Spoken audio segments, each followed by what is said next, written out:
Tunaendelea na somo letu kuhusu vipindi vya mwezi, moon phases.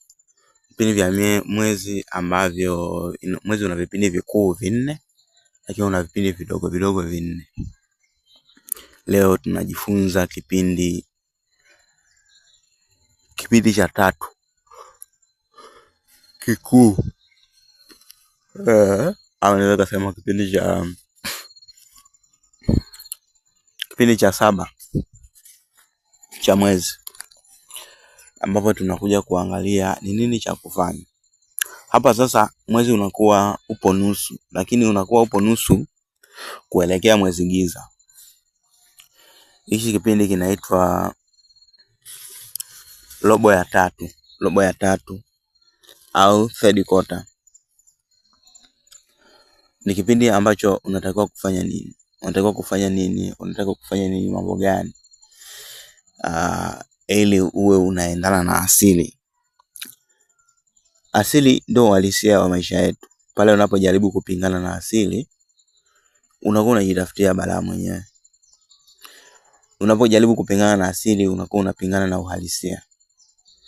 Hichi ni kitu ambacho hakiwezi kubadilika. Unapopingana na asili, unapingana na uhalisia.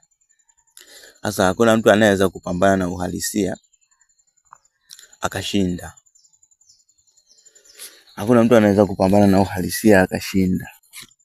Ni lazima ufanye mambo yako ukiwa unaangalia uhalisia.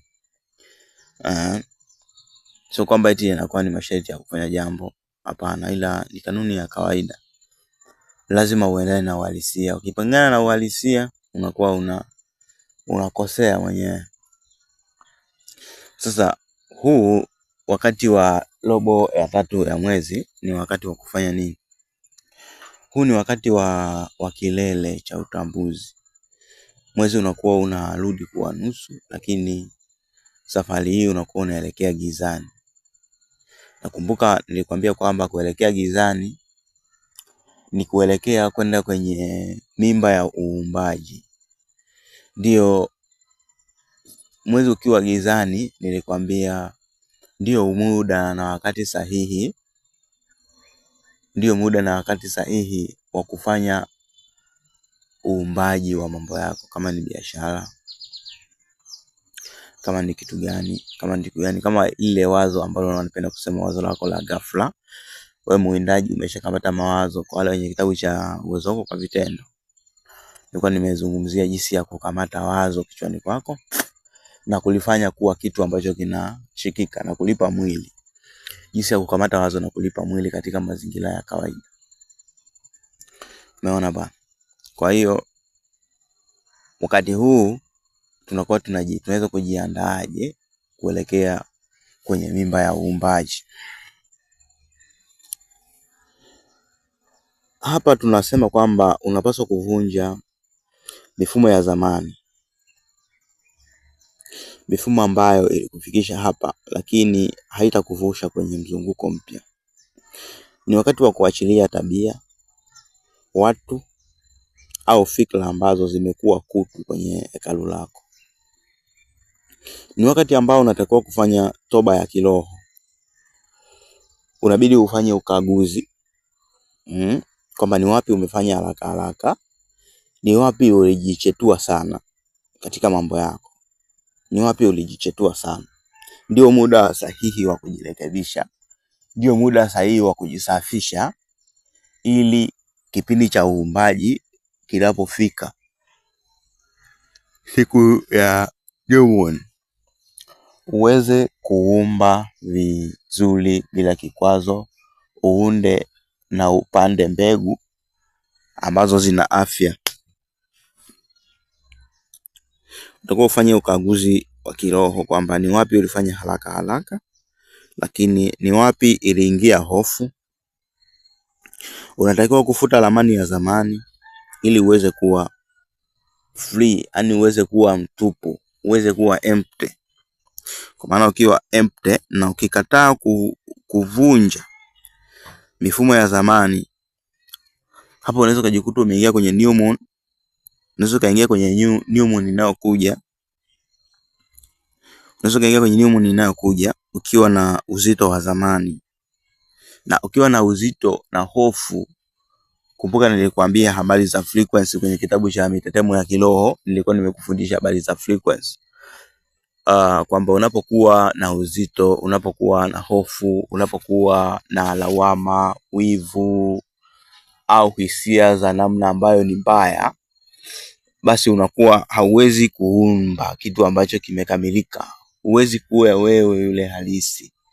Huwezi kuwa yule wewe ambaye ana akili zako timamu na ufahamu wako kamili, kwa sababu unakuwa na kasoro.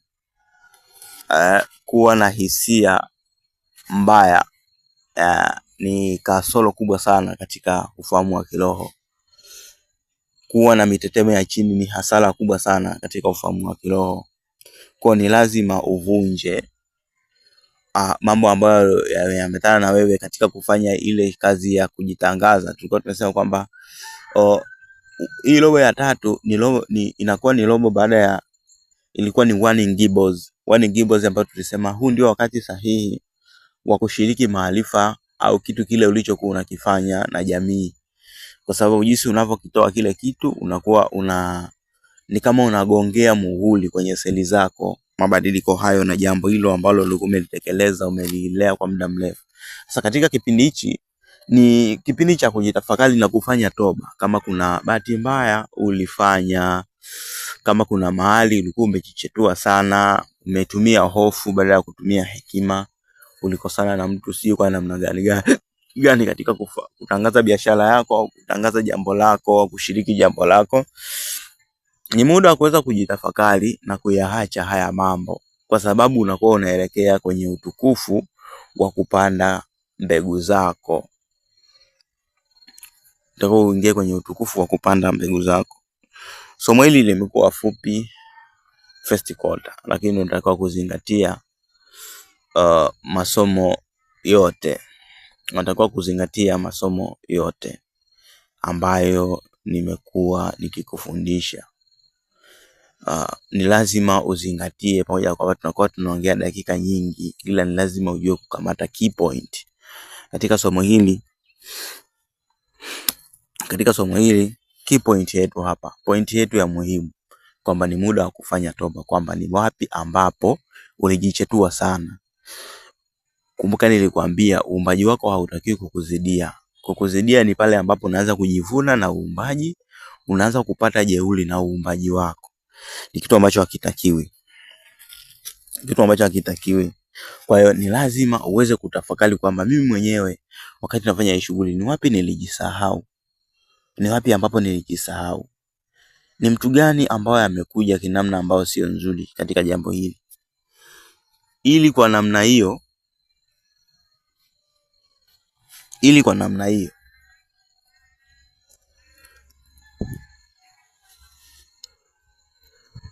uweze kufanya toba halali, toba ya kukubalika. Toba ya kukubalika ni kuongea na moyo wako kwamba pale nilikosea. Unakubali na kukiri kwamba pale nilikosea.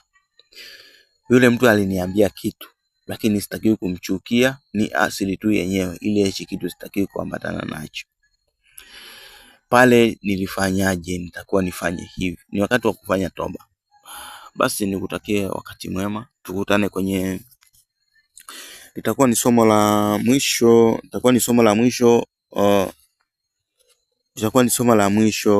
ni warning crescent. Tutakuja kujifunza mambo ya warning crescent na tutakuja kupata summary ya kile ambacho tumekifunza katika kujifunza vipindi hivi vya mwezi na jinsi ambavyo inaweza kukusaidia. Tutakuja kuangalia kwa haraka, ila hapa tunakuwa tunachambua kipindi kwa kipindi nini cha kufanya katika kipindi hicho. Watu wengi ambao wanakuwa hawana ufahamu huwa wanapuuzia masomo haya, lakini sio kosa lao. Huwa napenda kutumia kauli moja ambayo nimeasisiwa na watu wa Misri ya kale kwamba pindi ambapo mwanafunzi anapokuwa tayari, mwalimu hutokea. Pindi ambapo mwanafunzi anakuwa tayari kutoka ndani, roho yake inafunguka kutaka kujifunza, basi mwanafunzi huyo automatic au asili huwa inampa macho ya kuona huyu ni mwalimu wako. Lakini ukiwa hauko tayari kujifunza, uko na jeuri, yani ile kwamba mtu ataniambia nini, mimi najua, mimi nimesoma sana, ataniambia nini, basi katika kufanya hivyo unakuwa unafunga fahamu zako ili siziingize jambo jipya ambalo haulifahamu.